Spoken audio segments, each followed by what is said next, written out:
Esto es patético, te juro. No, vivo de los saltos. No te molesto acá. No, está grabando.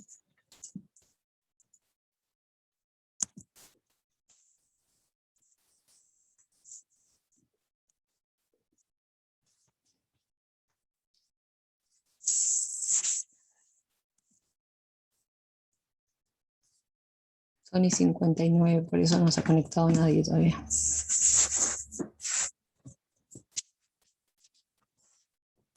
a llegar.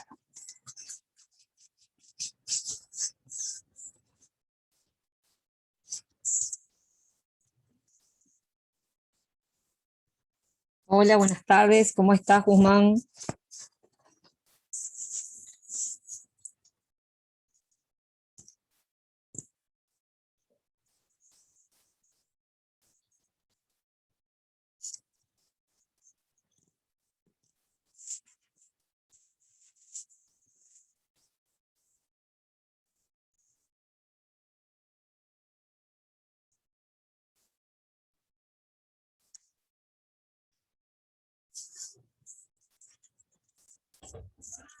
Estoy conectada en clase. Sí.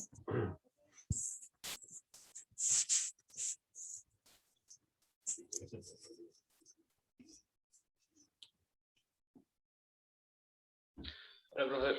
Hola, ¿cómo estás, Guzmán? Ya están entrando. Lo que pasa es que hoy me caí de la cama. Entré tempranito. Hola, Noelia, ¿cómo estás?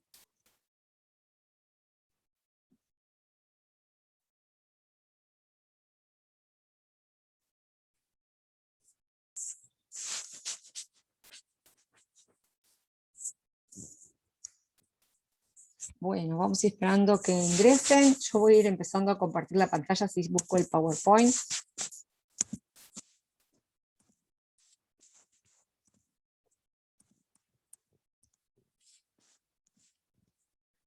Vamos admitiendo a los compañeros.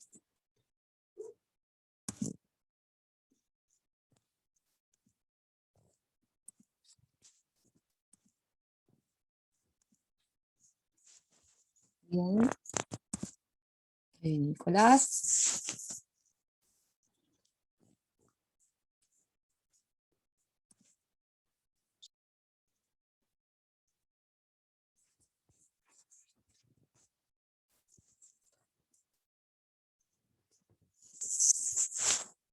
Muy bien. Bueno, ¿cómo están? ¿Cómo han pasado? Hola, profe, ¿bien y vos? Bien. Bueno, vieron que estoy compartiendo en la pantalla el tema de hoy. Hoy vamos a seguir con los tejidos conjuntivos y habíamos previsto que íbamos a ver cómo es el cartilaginoso. Ayer hablamos de qué tejidos conjuntivos, a ver quién se acuerda. El laxo. El laxo, y el laxo entra dentro de qué grupo de tejidos.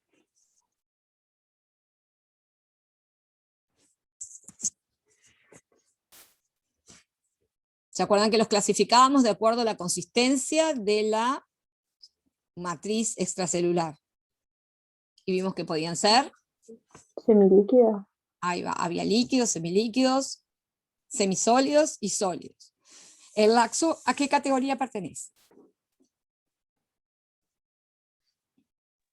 Semilíquida. A la semilíquida. ¿Y cómo le llamamos a todos los tejidos que tienen matriz semilíquida? Propiamente dicho. Exactamente. Propiamente dicho, o propios, que son los tipos de tejidos que tienen la matriz semilíquida.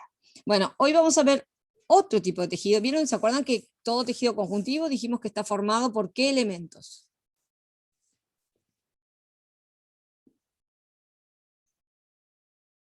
¿Cómo? Todo tejido Fibras. conjuntivo está formado por qué elementos. O sea, por ahí dijeron fibras, ¿verdad? Sí, Buenas y tardes. sustancia base. Y sustancia base o sustancia fundamental. ¿Y qué más?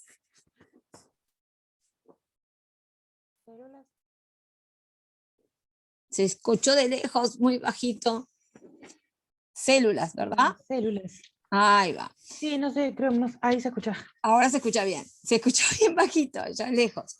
Sí, justamente, son 3 elementos que forman parte siempre del tejido conjuntivo. Ellos son las células, las fibras y la sustancia fundamental. Los 2 últimos, fibras y sustancia fundamental, constituyen lo que se llama la matriz extracelular. Pero nosotros se acuerdan que para clasificar a los diferentes tejidos conjuntivos, mirábamos cómo era esa matriz, su consistencia, y luego para ver las diferentes variedades que hay dentro de los tejidos, miramos cómo están esos otros elementos, las células, las fibras y la sustancia fundamental. Y en el caso de los propiamente dichos, nosotros vimos que podía ser que los 3 elementos estuvieran en proporción semejante, el tejido más abundante de los propiamente dichos, que es el laxo, ¿sí? Y ahí vimos los diferentes tipos celulares que puede tener laxo y las fibras que pueden ser de 2 tipos y la sustancia fundamental.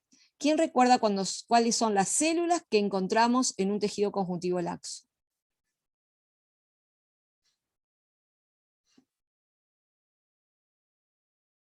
¿Cómo se llaman esas células?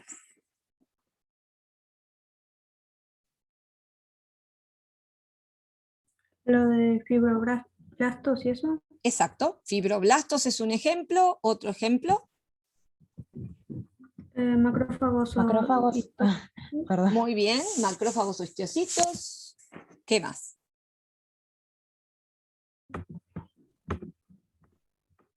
Adipocitos. Adipocitos, puede haber. ¿Qué otra cosa? Hola, profe. Hola, ¿cómo estás? ¿Hoy se me escucha bien? Se te escucha perfecto hoy. Ah, capaz que era el internet ayer. Sí, anda terrible internet. Bueno, a ver, macrófagos, fibroblastos, adipocitos, ¿qué otras células más que vimos que se reconocen muy bien por sus características y se resaltan y diferencian del resto?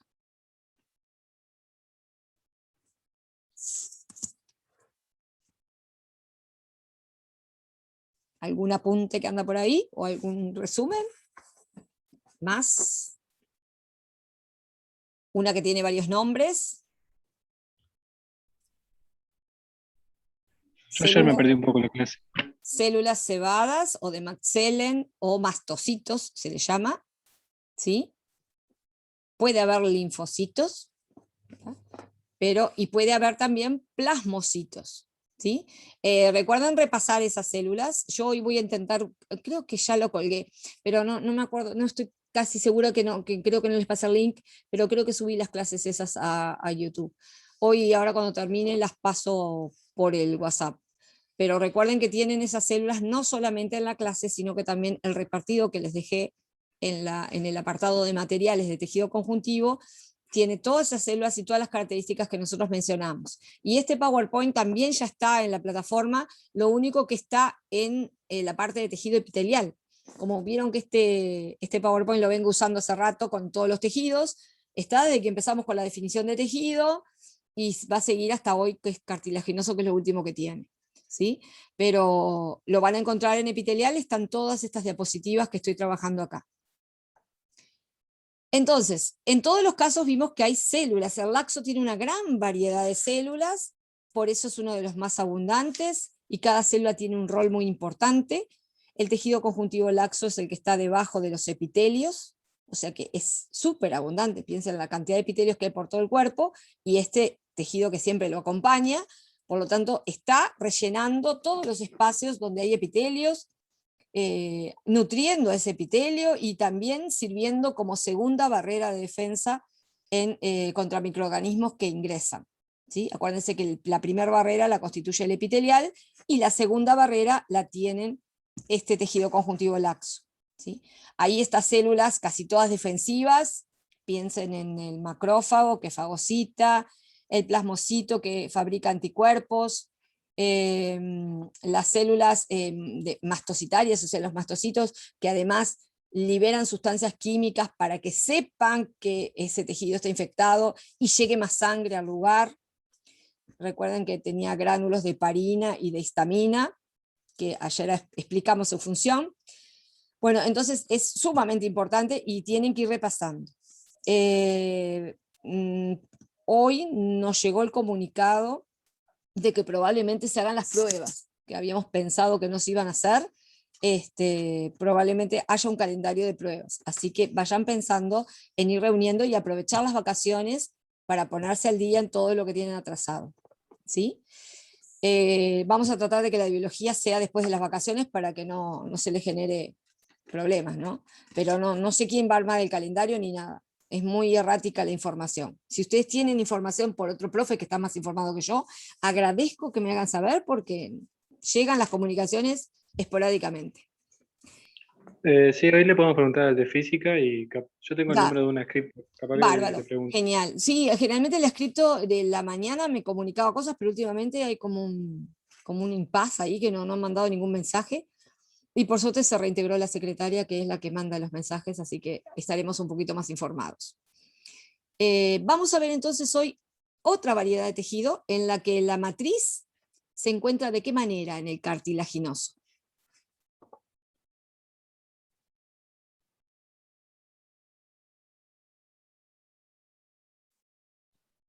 La consistencia, profe, te dice. Exactamente. ¿En qué Semisólida. consistencia tiene la Sólida, matriz? ¿no? Es Semisólida. semisólida. ¿Qué quiere decir semisólida? Que no es tan sólido, por así decirlo. Ahí va, está endurecida, pero no rígida, sino que tiene cierta flexibilidad, cierto movimiento, ¿sí? Entonces vamos a encontrar un tejido que sus células van a quedar encerraditas en algo que no les permite moverse mucho. Por eso esas células no van a tener la facilidad que tienen en el propiamente dicho, que la tiene semilíquida, que les permite moverse. Las células se van a encontrar adentro de unos huecos de matriz que se van a llamar condroplastos. ¿Sí? Esos huecos siempre van a estar. Yo siempre comparo el tejido cartilaginoso con una gelatina con frutas. Si alguna vez comieron gelatina con frutas, vieron que si a uno se le ocurre sacar una fruta, en la gelatina queda el hueco que ocupaba esa fruta. Bueno, acá pasa exactamente lo mismo. Piensen que las células son las frutas y entonces la gelatina sería la sustancia fundamental o la matriz extracelular que contiene a esas células en huequitos, ¿sí? Esa va a ser la diferencia con los tejidos que veníamos viendo hasta ahora. Como todo tejido conjuntivo, ¿cuáles son sus características? Que tiene células muy separadas. Exactamente, tiene células separadas, ¿qué más? ¿Cómo es esto que se llama? Mucho matriz extracelular. Exacto, Y muchísima fibras. matriz extracelular, una matriz extracelular que dijimos que es sólida, firme, pero flexible, ¿sí? Eso es porque justamente si ustedes piensan dónde tienen cartílago, yo me estoy tocando acá donde tengo cartílago, puedo, ¿verdad?, moverlo, ¿sí? Puedo estirarlo y vuelve a su lugar. Es decir, son tejidos que soportan el estiramiento, pero vuelven a recuperar su forma una vez cesado el estiramiento o la compresión, ¿sí? Están en esos lugares que necesitan tener algo sostenido y abierto, como por ejemplo las fosas nasales, ¿sí? Si no tuviéramos este cartílago que tenemos debajo de la piel, la fosa nasal colapsaría y no permitiría que el orificio de la fosa nasal estuviera permanentemente abierto, dejando entrar y salir aire, ¿sí? Lo mismo pasa con la oreja, ¿verdad? La oreja forma como una especie de pantallita que está siempre dirigida hacia arriba y hacia afuera, ¿verdad? Que es donde golpean, donde chocan las ondas sonoras, y con esos recovecos que tiene la oreja se dirigen todas las ondas sonoras hacia el orificio auditivo. Entonces es necesario tener un tejido que sostenga la oreja así parada. En algunos animales que la audición es mucho mejor que la nuestra, vieron que inclusive la oreja puede dirigirse a distintos lados o levantarse más erguida que lo normal cuando se produce algún sonido, porque hay animales que pueden inclusive moverse por ecolocalización y ese sentido es muy importante. Entonces ¿No hay justamente, humanos que pueden mover la oreja también? sí, nosotros también hay personas que pueden mover la oreja también. Es un entrenamiento, pero no es lo más frecuente. ¿Sí? No es lo más frecuente que los músculos asociados a la oreja estén tan entrenados como para moverlos. Pero hay personas que tienen esa habilidad más que otras. Ahora, sin Profe. embargo, nuestro sentido de la audición no es tan bueno como el de otros vertebrados, ¿no? Hay otros Yo, Sí, perdón que te corte, yo puedo temblar los ojos, o sea, el párpado de los ojos los tiemblo, está me bien. muevo las orejas. ¿No ves las orejas Eso también? saca. Bueno, Sí, tenés muevo unas las orejas. habilidades, unas buenas habilidades. En el caso de estos tejidos, están siempre sosteniendo algo. ¿Vieron cuando se hace una reanimación cardiopulmonar? ¿Alguna vez vieron esa técnica de RCP? En alguna película, ahora de los médicos que están Sí, muy... en vivo no, pero en películas y Pero en series sí. películas sí, vieron que empiezan a comprimir la zona del tórax.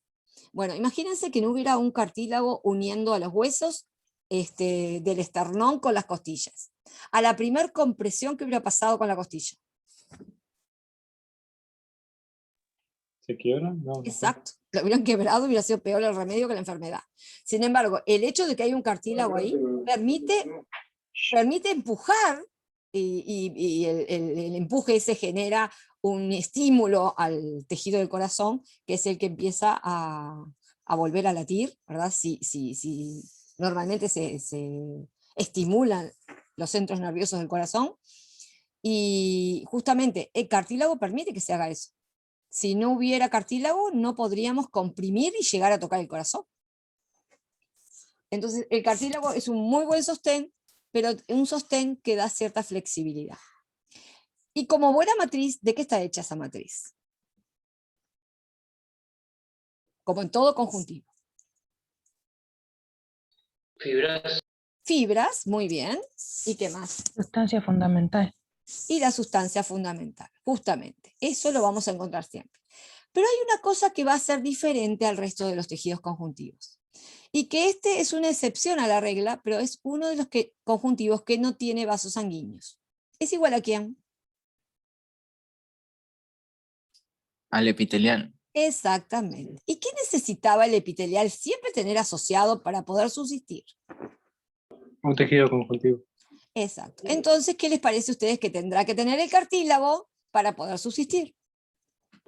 Otro tejido conjuntivo. Otro tejido conjuntivo que lo asista, ¿verdad? Y que le permita hacer llegar los vasos sanguíneos. ¿De acuerdo? Pero recuerden, es una excepción dentro de los conjuntivos, porque casi todos los conjuntivos son vascularizados, pero el cartílago es uno de los que no es vascularizado. Es algo importante a tener en cuenta. Es por eso que se pueden pinchar 80 piercing y ponerse en no sé cuántas caravanas, porque justamente tanto en la nariz como en la oreja es todo cartílago, entonces lo que duele es el pinchacito de la piel, pero después el resto no duele, ¿no? Porque el cartílago no solamente es avascular, sino que también está carente de inervación, o sea, no le llegan nervios al cartílago. Los dolores que podemos sentir son los que se producen al atravesar la piel, pero una vez que se atraviesa la piel, el cartílago no genera dolor. Entonces es un tejido bastante desprotegido, ¿verdad? Porque no tiene nutrientes, no puede adquirir sus nutrientes y tampoco tiene sensaciones, recibe sensaciones como para darse cuenta de si está pasando algo inadecuado. Por eso es que está siempre en zonas donde se necesita un sostén y que están protegidas por piel o que están protegidas por algún órgano. En la estructura, como todo tejido cartilaginoso, la matriz, como ustedes muy bien dijeron, está hecha de fibras. Hay fibras tanto de colágeno como de elastina, igual que vimos en el tejido conjuntivo propiamente dicho. Y después la parte de la sustancia fundamental, es lo que va a cambiar un poquito. Porque si tuviera exactamente lo mismo que los propiamente dichos, sería semilíquida. Y esta es una matriz más sólida. O sea que tiene que tener bastante agua, por eso es flexible, pero a la vez tiene que tener algunos elementos que conserven el agua, pero que queden como la gelatina, que queden como coagulados. Y como vieron que la gelatina lleva bastante agua, ¿alguna vez prepararon gelatina? Claro. ¿Cómo se hace? Bueno, se pone el... Se pone eso, tipo el... No sé cómo se llama. El Polvo de agua caliente, sobrecito. ¿no es? ¿Eh? Claro, el polvito con agua y después lo hervís. Primero agua caliente, después agua fría, no se hierve, ¿verdad? Se pone primero No, no me agua acuerdo, pero- caliente, Polvo. se polvo echa de el la gelatina, polvito, se disuelve y después se echa agua fría y después ¿qué hay que que hacer? a la heladerita, A la heladerita, ¿para qué? para que agarre consistencia. Exacto, porque con la acción de la temperatura, las proteínas que forman esa gelatina tienen cambios. Ustedes saben que las proteínas, no sé si están en química dando proteínas, pero capaz que en cuarto vieron, las proteínas son sensibles a la temperatura y también a los ácidos y álcalis. ¿Verdad? Cuando una proteína está sometida a temperaturas no rango corporal, o sea, más bajas o más altas, cambian sus propiedades. Y por ejemplo, en el caso de las proteínas que forman los geles, ¿verdad? A temperatura ambiente generalmente son de consistencia sólida. ¿Verdad? Para poder transformar a un cartílago en algo líquido hay que empezar a hervir. ¿Sí? Y habrán visto cuando hacen un puchero cómo queda todo eso, ¿no? Los cartílagos de los huesos y de diferentes tejidos que tienen cartílagos, cómo van quedando como una especie de líquido medio espeso. Bueno, justamente, esa sustancia fundamental que tiene el cartílago se debe a unas proteínas que las tienen casi todos los tejidos conjuntivos, pero en este caso agregan unos productos sulfatados que le dan esa consistencia un poquitito más sólida.